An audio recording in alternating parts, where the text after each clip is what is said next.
The Department of National Defense and the Canadian Armed Forces recently announced the launch of the Anti-Racism Secretariat, an important step in fostering an environment anchored in equity, dignity, and respect for all defense team members.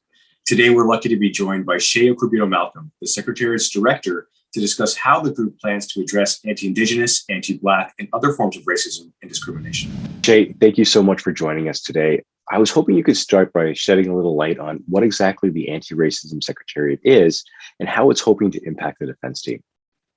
Yes, would love to. Before I go any further, though, I do want to respectfully acknowledge that I am speaking to you as a settler in Ottawa from the traditional and unceded and unsurrendered territory of the Algonquin Anishinaabe people. Thank you for that, Seyi. For the Secretariat, we really do want to take a hearts, hands, and mind approach to this work.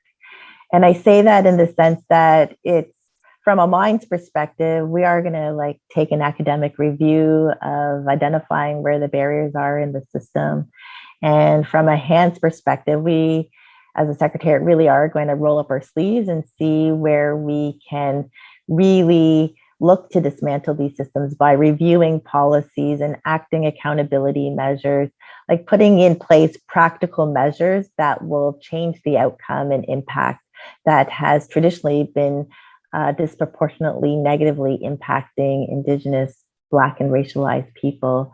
But one thing that's fundamental to us too is the heart. And so really approaching this from a place of deliberateness, but also with compassion. The next question I'm sure you get all the time, but maybe you could help us understand a little bit more about why the Anti-Racism Secretariat is focused on primarily anti-Indigenous and anti-Black racism. Yes, I do get this question quite a bit. And I just need to say up front, the Anti-Racism Secretariat is mandated to address all forms of racism for all Indigenous and all racialized people.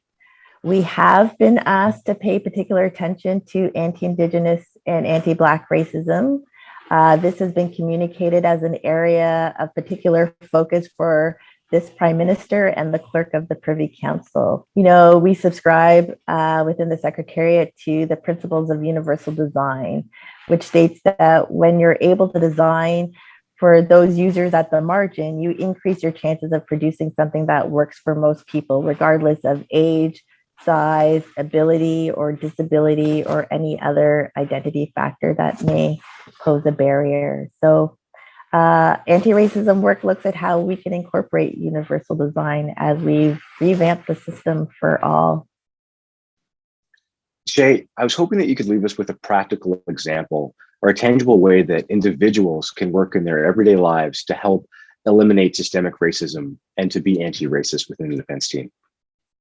Yes, definitely, I can do that. But I, to be honest, to resolve the problem of systemic racism, it requires it to be addressed from three levels: the individual, the institution, and the organizational cultural level. But I would say on an individual level, if we as a defense team can develop an anti-racist mindset, that will go a long way. We need to learn how to interrupt our biases by challenging ourselves daily.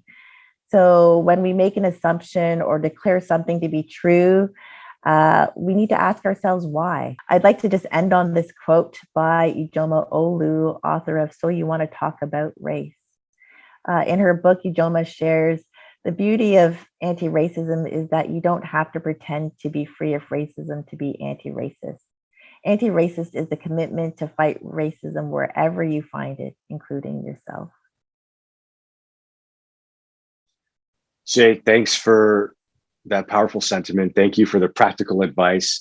Thank you and your team for your efforts within the defense team to help dismantle the barriers that exist. And thank you especially for your time here today. No, thank you.